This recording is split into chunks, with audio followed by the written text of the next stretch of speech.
Hey, welcome to Butcher Bay Rejects. I'm Mark. I'm Greg. How you doing, nerds? What's shaking, bud? What's shaking? A little movie time this week? Yeah. We're probably going to cover two of those, but we got some TV to get through first. We're going to come off with the, penultimate episode of Survivor, because next week's a finale. So, Yeah. Caterpillar to a Butterfly, and the finale of Halo, called Transcendence. Star Trek Strange New Worlds, Episode 3, The Ghosts of Illyria. Yeah. And we're going to cover Morbius.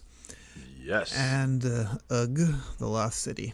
Okay. Formerly The Lost City of D, but they dropped the D. That didn't help it. But anyway, we'll get to that. And well, I also watched The Northman, too. Yeah, I figured you probably didn't want to talk about that too much, but we can cover that if you want. I mean, Well, we can give it a run through. All right. Okay. All right, so let's kick it off with Survivor in some high fashion. Yeah. So now you can't hide. We're down to where you can't hide. So they finally caught up to Omar.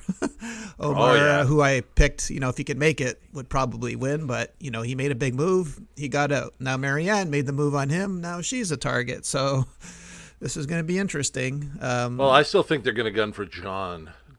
They were going for Romeo till Marianne spoke up. Marianne wants to play Survivor 18.0, and Mike's like, no, let's do Romeo. Let's do the safe one, Survivor 2.0. And Marianne's like, if we don't get Omar now, we're going to pay for it down the line. So she was right. But she had to make a move because the jury keeps scorecards, right? So they're not going to give you anything if they see you're like there's no way Romeo at this point. I like Omar turned to her and, did you do it? Yeah, I did. Wow, so good. If they're these people are really good actors, but in the last couple of years it hasn't been like that at all. There's been no talking or very harsh words said. So actually, if it's genuine, I like this season that they're actually playing it like, you know what, you got me, good for you. Yeah.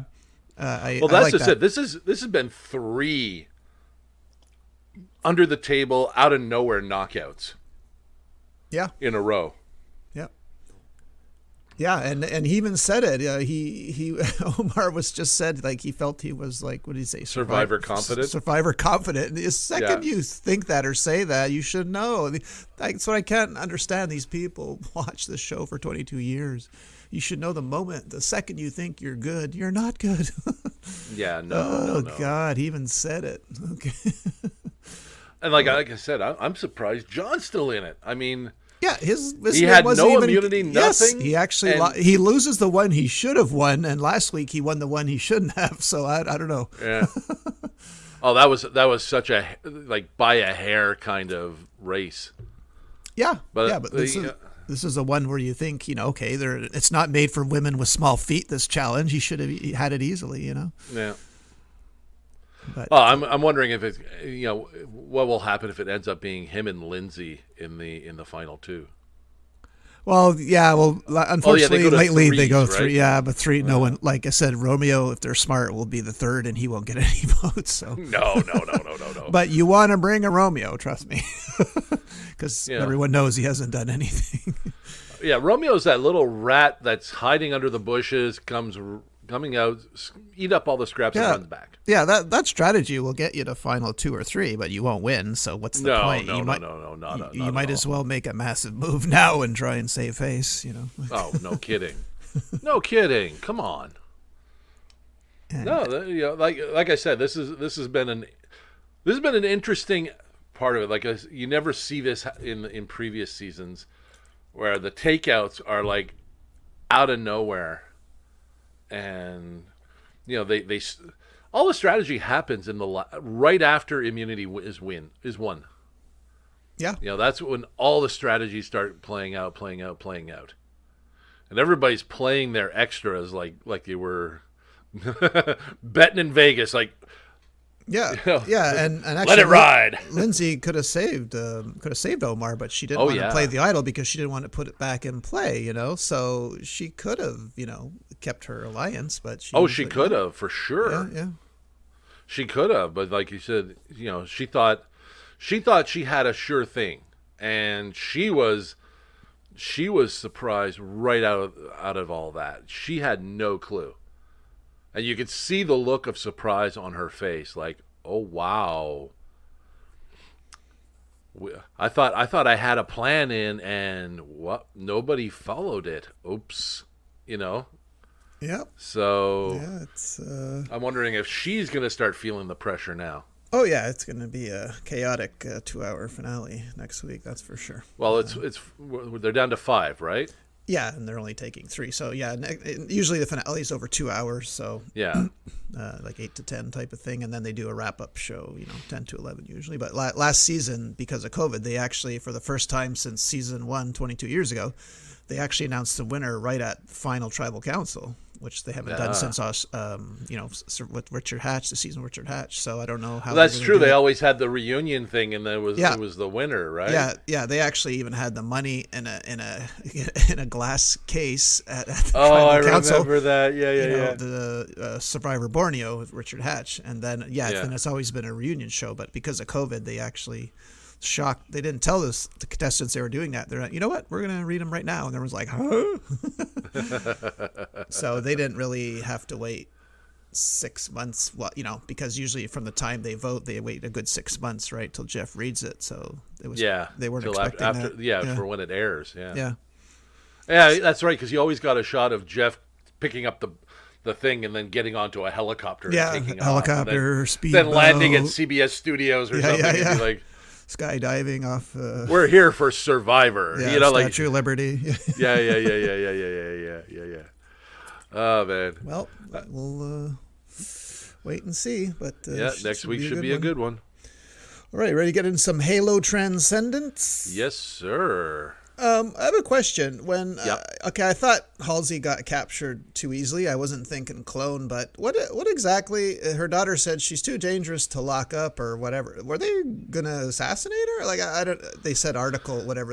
Was that? I think death were penalty. They going to do it? Okay, I was thinking death penalty. Had just come out and said that, but they didn't. But at any rate, I wasn't expecting the clone. So good call on her. No. I did think she got captured a little too easily, but I wasn't. I still wasn't clued in at that point. Well, I think that's one of the reasons why she said that she's too dangerous to be let on the loose.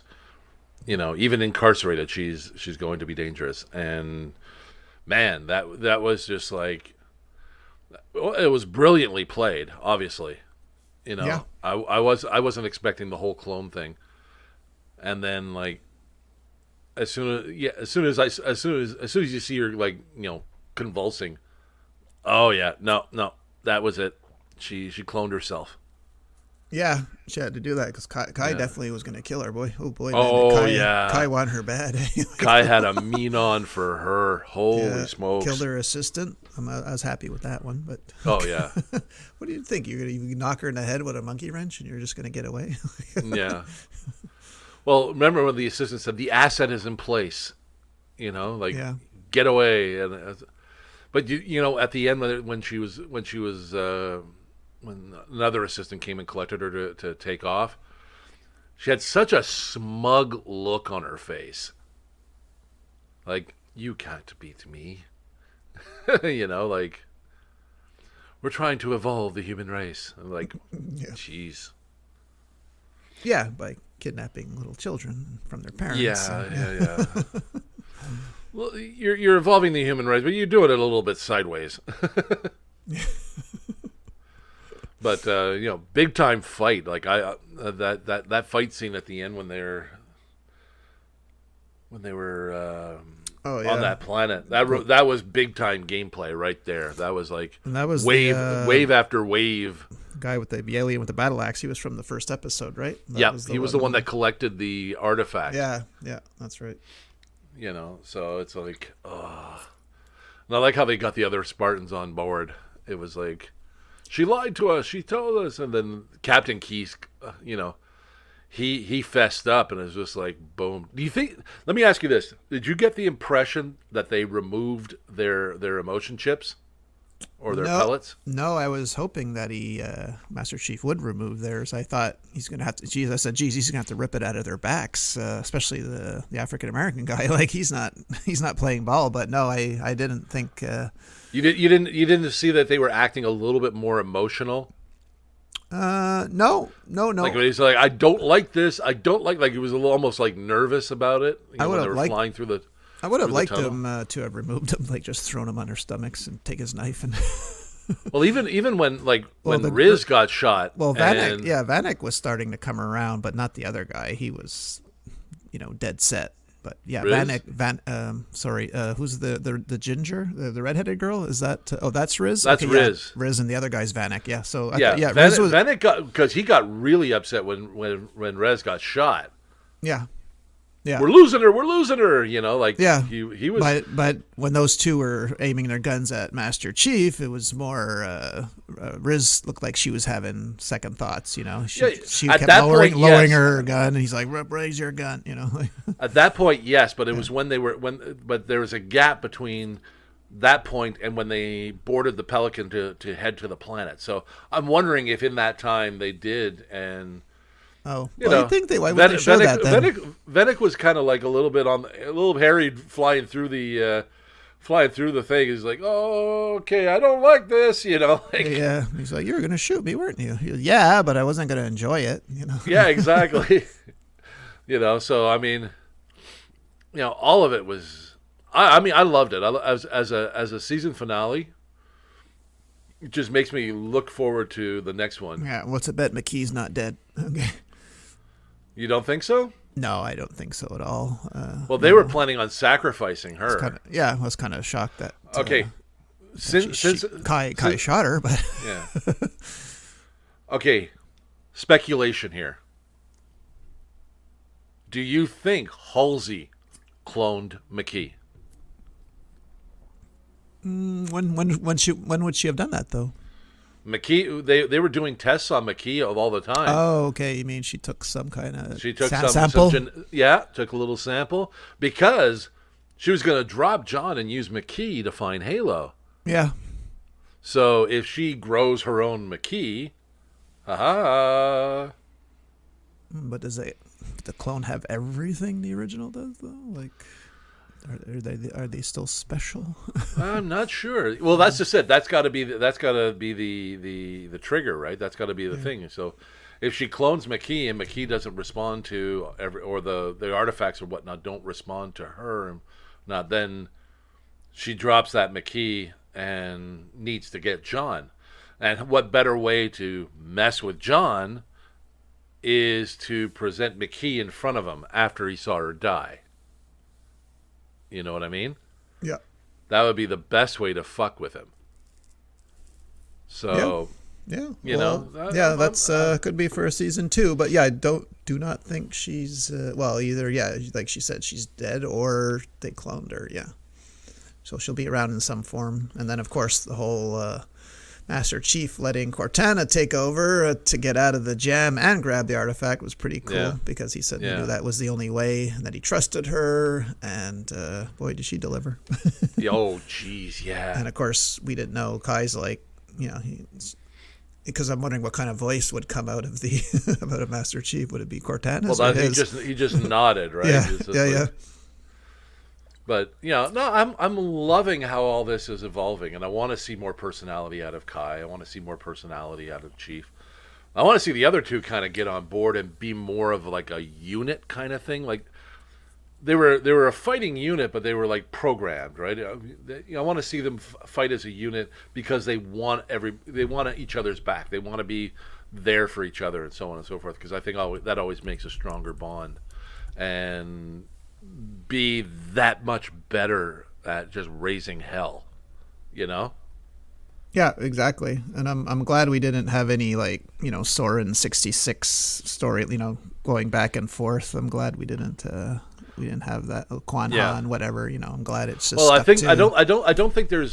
don't think we're done with them yet. No. But I'm just glad they didn't show it in the finale. It should have been all about the artifact and getting it back. Well, I think there's going to be to find Halo. I think going to that monitor on Madrigal is going to be a key essential part. So I think that's where Kai is going to come back in. I think they're going to need to find some underworld thing. Like I'm pretty sure to find Halsey, they're going to need Soren's help. Yeah, probably. They got to tie him in. If Halsey's gone underground, right? Who better to find, to know of a secret research facility? You know, there's about to be whispers somewhere. Yeah, and true. Soren's got the connections to do so. So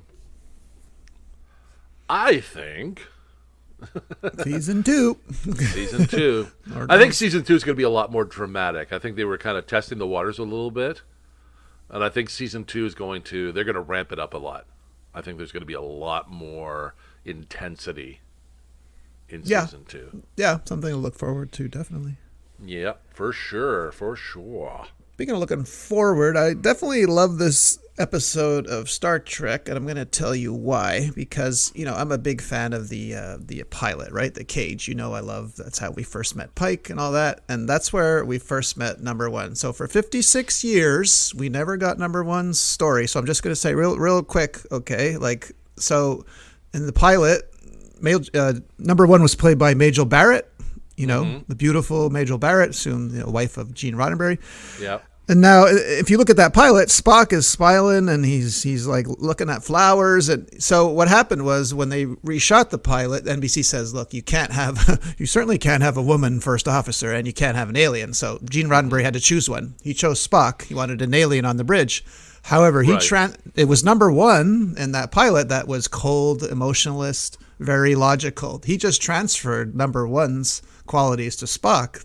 Okay. So when you look at the second pilot, that's the Spock. So for 56 years we didn't really get any story. She's never appeared except for Season 2 of Discovery, where we first introduced Rebecca Romaine Ramos as Number One, and now we find out she's superhuman strength. She's Illyrian. So I was in heaven. I don't know what you think about this episode. I liked it. I thought it was one of those, everything's going to hell and we don't know why kind of episodes. And there was a lot of nods to quite a few things, like the Doctor keeping his daughter in the pattern buffer. Oh yeah, just like Scotty, in Relics and Next Generation. But no, it was an interesting thing. You saw how she reacted, and it was like light, and then her body kind of cleaned itself. And at first, we didn't know what was going on. At first, I thought it was the infection doing that whole glow thing. Because we didn't know she was Illyrian. She never said anything. So exactly. Neither to the audience. So I was like, what the? And then everything else going crazy, and like, okay, and like I said, it's just one of those. It's one of those great Star Trek episodes where they don't know what's wrong, and everybody is dropping. So all the people they need to help them figure it out is all gone.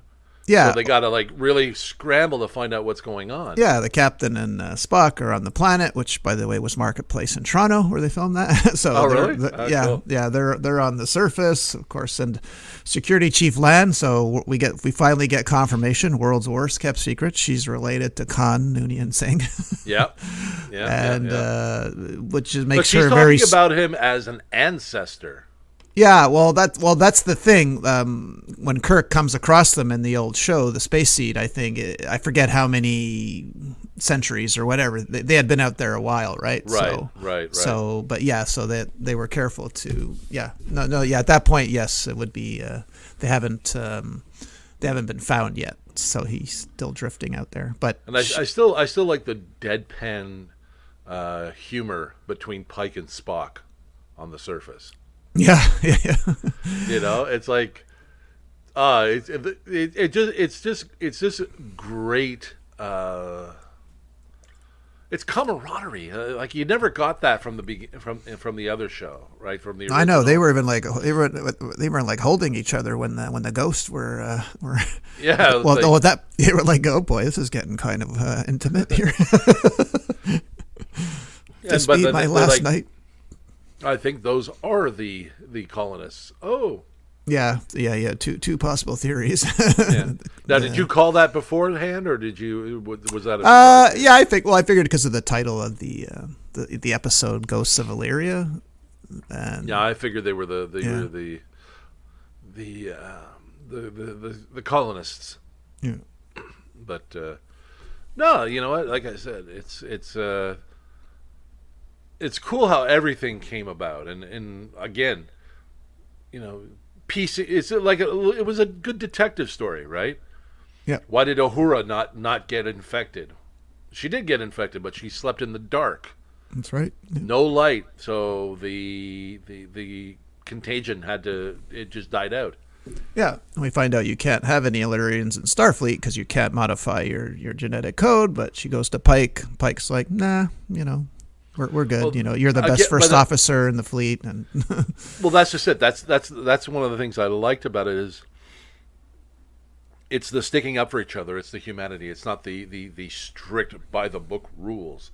I'm like, no, you're the best. Well, I'm not losing you. Screw that. You let me deal with them. You know, like now all of it was good. All of it was good. And this is the first time they've worn jackets since like that pilot episode. They've never worn like the leather jackets, and yes. It's just like, and you can see the phasers are hanging low, almost like a gunslinger. That's right. You know, so I'm like sitting there going, "Oh yeah, this is cool." Well, Starfleet biker jackets. Got to get one of those. That's why I call this episode number 1 with a phaser. Nice. But yeah, I'm liking these self-contained episodes rather than the long story, you know, one storyline, and it's very refreshing after, you know, 4 seasons of Discovery and, you know, Picard. So it's nice to go back to the old way, you know. Yeah, no. Well, that's just it. It gives you a nice, short and sweet, contained episode that you can enjoy and love, and you know, it's not a every week is not a one step closer to oblivion kind of thing. Well, I'm sure the finale might be part 1, part 2, but other than that, it's one you know. Yeah, but you can do that. You can do that. A two-parter where there's something really big happening, but this feels like every day is a new adventure, right? Yeah. It's like it feels more realistic, more lifelike in a sense of, you know, we're not one goal-oriented thing to do to figure it out. We're exploring, and when you're exploring, every day is a new adventure. So, you know, we don't know what we're going to run into tomorrow. We don't know how it's going to end up. We don't know if we're going to lose anybody. You know, which red shirt's going. We don't know. And that, I think, is the most refreshing thing about it. Yep. Oh, yeah. Big fan here. All right, let's do The Lost City first, because I don't have much to say about this movie. If it didn't have the Brad Pitt cameo, hoo boy, it would have nothing going for it. It's definitely no romancing the stone. I don't know if that's what they were going for, but you know, I know no one sets out to make a bad movie. I didn't like it. I don't have much to say about it. I don't know about you. I liked it. I thought it was funny. I thought I thought Channing Tatum stole the show. Oh, I didn't think more so than Brad Pitt. No, I thought Oscar Nunez as Oscar, the guy with the goat. You know, my buddy from The Office. Actually, I thought he stole the show. But okay. Let's just say Brad Pitt stole it. Okay, he should have been in it more. But of course, you have to wait to the end credits scene to find out. I never thought he died. You know, because he's one of those tough as nail guys. So I'm glad if there's a sequel, he's in it. But I mean, it's Brad Pitt. Come on, who doesn't love Brad Pitt? So I didn't really. I liked Uncharted better than this. Yes. No, I mean for me, I like the goofiness between Channing Tatum and Sandra Bullock. I always love Daniel Radcliffe playing a bad guy. Yes, named Abigail. Yeah. Yeah. Oh yeah.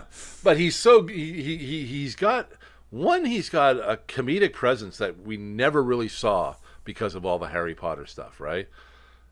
And like for me, I don't know if you saw the Now You See Me movies. Yeah, I did. Yeah. Yeah, and the second one, you know, he had that sort of villainous kind of thing, and I liked that. I liked that he was trying to get away from the whole goody Harry Potter thing, and I thought he played that really, really well. You know, like I'm curious to see him playing Weird Al. You know. Yeah. So, and man. he's ripped. Like, I'm seeing pictures of him, and he's like super ripped. I'm like, Harry Potter meets the Terminator. All 5'7" of them. So like for me, I liked that aspect. I liked the whole, she was piecing things together as she was going along, and it was a little bit of an adventure. But I mean, I thought Channing Tatum stole it. I mean, the whole like, I teach yoga. I can handle this. Like that whole, especially the leech thing. I killed myself laughing at the leech thing. I know it was in the trailer, but it's like, don't make that sound. Like, for me, that was a funny aspect of it. So, yeah, thumbs up for me.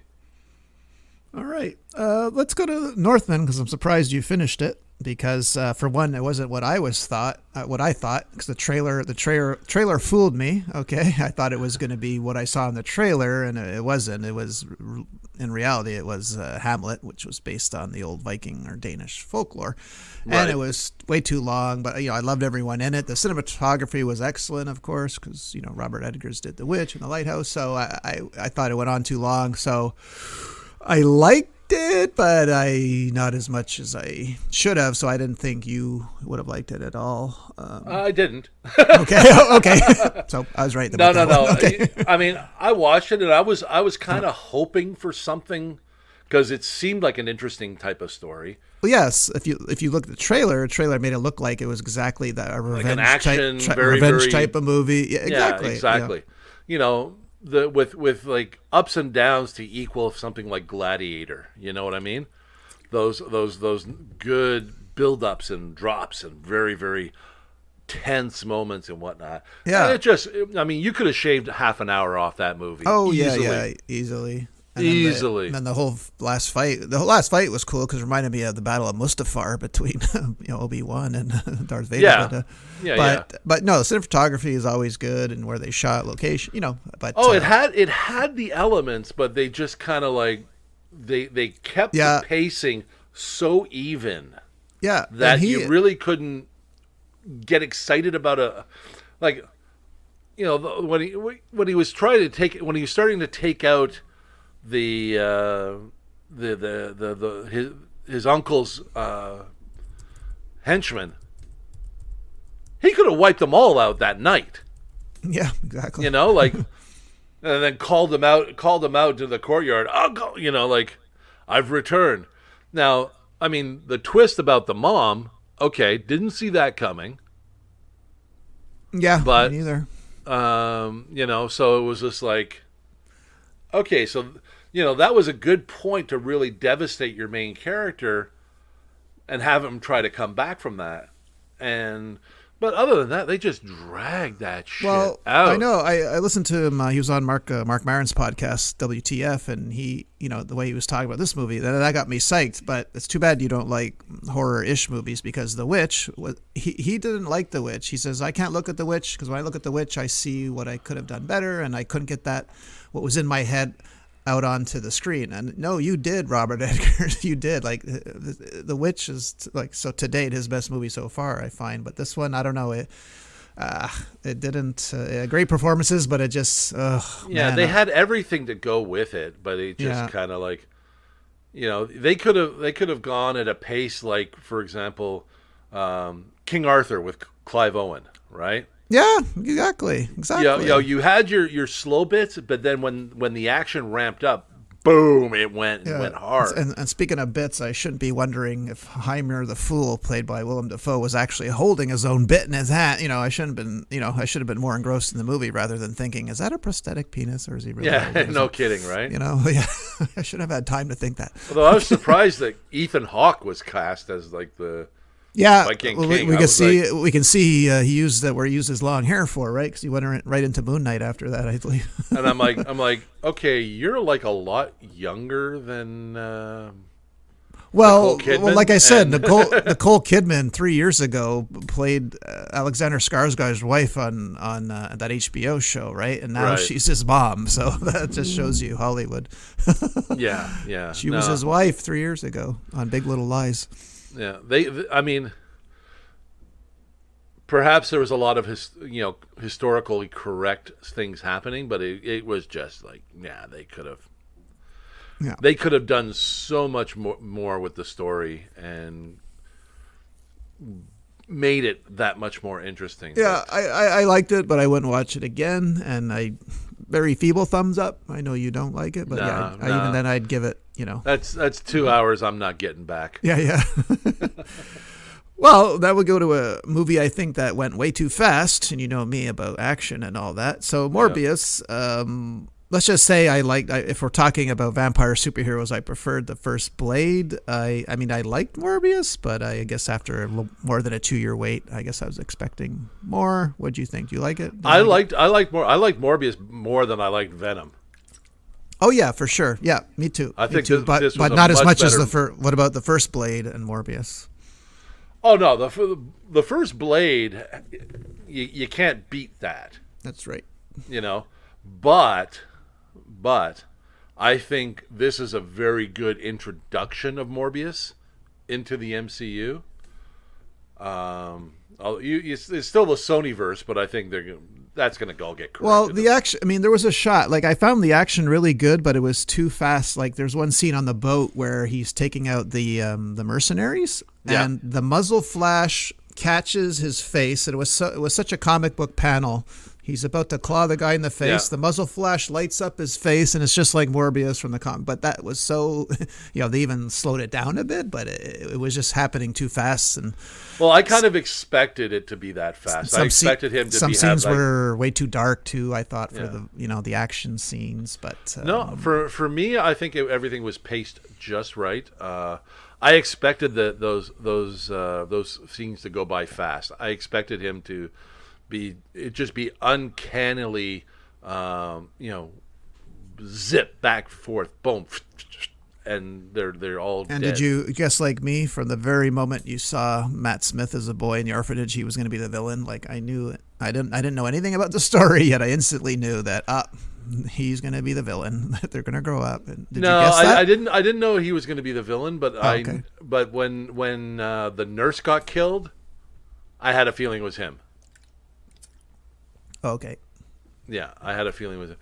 He was too I guess you'd say dramatic in wanting Michael to save him. Give me the serum, make me. And then he got it, and then he was just like pure. Yeah. Well, that was, to me, is still the best part of the movie. Is you really believe they had genuine feelings of friendship. Because they showed them for in sure. the movie, and as sharing a room at the children's hospital. They're both suffering from a debilitating illness. That was all. Yeah, when they go for that walk and they're just ribbing each other as they're trying to, as they're making their way through and so on and so forth. And yeah.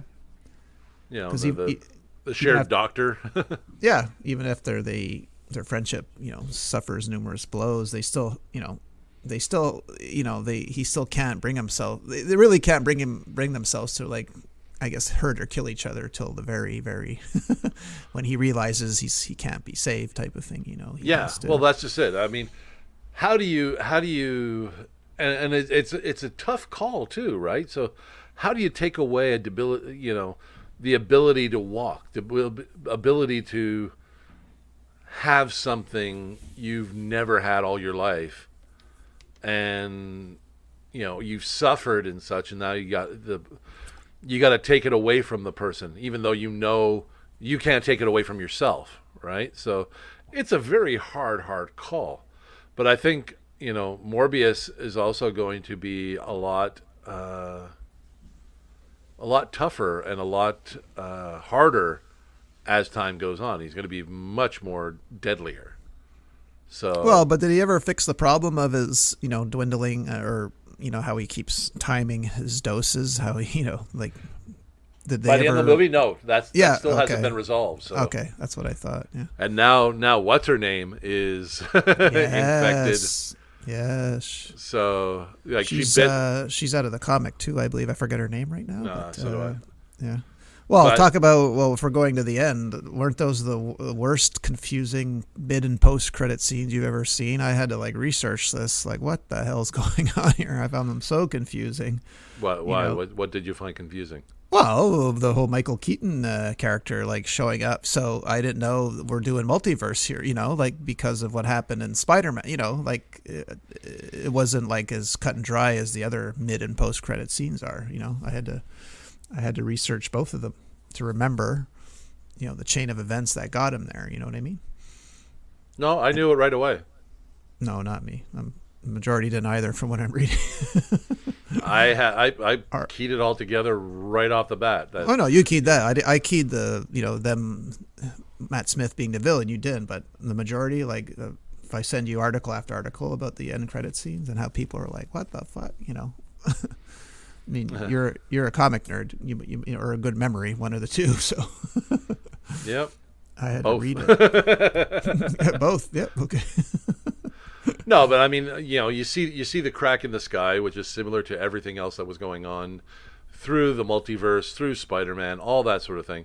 So, and when they're talking about Vulture, Adrian Toomes in a cell, what he didn't, wasn't the.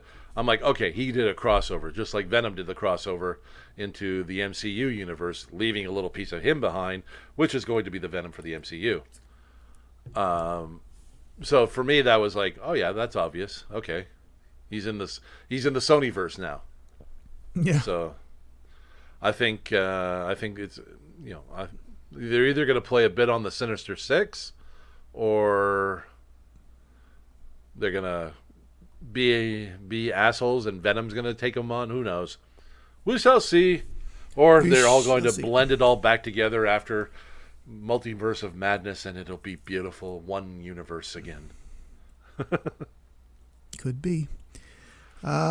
Before we get to the She-Hulk trailer, I'd like to do a special rest in peace, because we lost Vangelis. This is a tough one because he was Oscar-winning composer of Chariots of Fire, and also my favorite movie of all time, Blade Runner. So anyone associated with Blade Runner, when they pass, it gets me. So I mean, one of the best scores of all time. I don't care who you're from, or if you don't like the movie Blade Runner, you can't argue with that score. Yeah. That he did. Salute you, sir. Salute you. Rest in peace. Rest in peace, sir. And the She-Hulk trailer hit the web last week. Speaking of fans not being clueless, not picking up and being upset about things. Yeah, well, I'm gonna give it a shot. Yeah, I mean, there was so many arguments for what I'm reading. She should have had more. Why the CGI's bad. Whatever. I'm gonna give it a look-see first before I throw. I tell you what, I was very jealous of that guy at the end. She's taken a bed. Oh, me and green skin girls, Mark. Like I was like, oh man, that was. I don't know why that just turned me on. Like, oh my god, what is she gonna do to him? You know what? I mean, I've watched the trailer a few times to a point of okay, maybe the CG's not perfect, but I'm really liking what they're doing with this. So but they got a lot of questions to answer. Why is Abomination in human form? Are they going to explain that confusing Shang-Chi scene with Benedict Wong? And I'm hoping that this is why they haven't said anything. They're going to explain, I think what happened. I think there's going to be a. I think there's going to be a lot of things. I mean, they're 3 weeks away from release. Well, August 17 is when it comes out, and the official title is She-Hulk Attorney at Law. See, they've got another couple of months to tweak the CGI a little bit. Yeah. I think she's supposed to be 6'9" in the the show 6'9", but so I think in certain ways, obviously it's going to be fine-tuned a little bit more. I mean, they threw that out. They might have thrown that out with the lesser CG just to fuck with people. Yeah. You know what I mean? Sure. So I think in that instance, it's gonna be good. I kind of like the fun aspect of it. You could be an Avenger. No, that's just for billionaires and narcissists and orphans for some reason. I liked the bit of the comedy in it because She-Hulk always had some comedy in it. She-Hulk was never a very serious comic book. And did you notice Hulk's arm is healed? So now we'll get an explanation how his arm got healed finally. Yeah. Oh, it could have been just, time, gamma regeneration, who knows.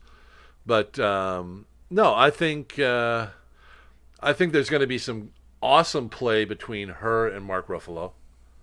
You know, just that whole like, you know, your transformation is triggered by fear and stress. He's like, that's every day for a woman. You know, like I like that kind of back and forth kind of thing, which I think is going to make the show endearing. Very much so. So I think in that sense, I think it's going to be a good show. I think it's going to be a lighthearted show with action thrown in. So I think we're definitely going to have some fun with it, and I hope so. I hope so. Because then it's just one more ingredient they can play with, right? So. Yep. Because then you take that fun, lighthearted one, and then you bring it into something serious, like a potential Avengers or Illuminati or whatnot, and then it has a nice little like, okay, you guys are way too stuffy, you know, like playing off on that kind of thing. So I think they got with her a good element to play with and be a nice addition to the MCU. Hear, hear. Yes. Well, that's all I got, really. That's all you got? No other news? Not really, sir. Not really. Other dropping next week's a big week, but are we going to get you out to see Top Gun in the theater? Yes or no? Because I'm going to go the Friday. But it's up to you. You can. I might. Opening weekend might be a little crazy. I think everybody's going to want to go see this. Well, I was going to go do Matt Day, but yeah, because we got Obi-Wan Kenobi coming out on Disney Plus, Stranger Things Volume 1, and Top Gun all in the same day, so it's going to be pretty big I weekend. think we'll be reviewing that the following week. Yeah, I am not. I'll do the first 2 of Obi-Wan. I am not binging Stranger Things. I'll tell you that right now, especially if it's going to be a nice day and I'm off next week. So yeah, I'm not going to be spending it inside, except for movie theater to see Top Gun. Well, definitely want to see Top Gun, and I still want to see Doctor Strange. So yes. I may sneak out to the theaters this week, go see Doctor Strange, and then hit Top Gun because, as soon as you hear dun dun dun dun dun, you know, that's right, chills. That's right, and it's in the movie. Oh, of course they can't do a sequel. Sorry, without. Well, it was all it was his choice. All Tom Cruise is whether it went in or not, and thank God he knew what we wanted. The fans wanted. So. Well, he said he took this long to make it because he had to have the right story. Yeah, and what we all knew, he definitely wasn't. There's no way that was coming to video on demand, or I knew that's Tom Cruise. He's ought to make movies for movie theaters, period. So he was the one reason why we didn't get it. And I'm hoping this is like one of those movies that is like the movies from the 80s where you walk out of there like, oh my God, that was so good. Well, I'm not reading the reviews, but of the reviews I've read, the headlines, people are like reviewing it. They're very surprised because they didn't think, how can you improve on Top Gun, lightning in a bottle, but everyone's saying how surprised they were, how good it is. So that's a good sign. There you go. So, definitely worth going out to the theaters. Yeah. And luckily, we don't have to breathe through a mask to be there. Nope, not anymore. Not anymore. Do you find it weird going into stores nowadays without the mask? And no, I'm still wearing it. I see people. I see security at the EV lobby going in a tizzy because people are coming from the street to go to the metro, walking through Concordia, and then they have to put their mask back on. So the security is working double time to. It's driving me nuts at work. I mean, it's like, go to the bathroom. I got to put my fucking mask on. Go to the kitchen. Got to put the fucking mask on. That's right. Yeah. So I just keep it on. It's easier. But, June 22nd. Then it's no more. Yep. All right, sir. You want to bring us home that week? Oh, okay. Yes. All right, gang. You can find us on social media. You can search YouTube for Butcher Bay Rejects. You can go find us on Twitter at Bay Rejects. You can find us on Facebook at Butcher Bay Rejects. and TikTok at Butcher Bay Rejects, and our website, butcherbayrejects.com. You can also find us on all the podcast platforms: Apple Podcasts, Google Podcasts, iHeartRadio, Amazon Music, Alexa Tune In, Spotify, and Pandora. This has been Butcher Bay Rejects. I am Mark. I'm Greg. We'll see you next week, nerds. Have a good one. Bye. Bye.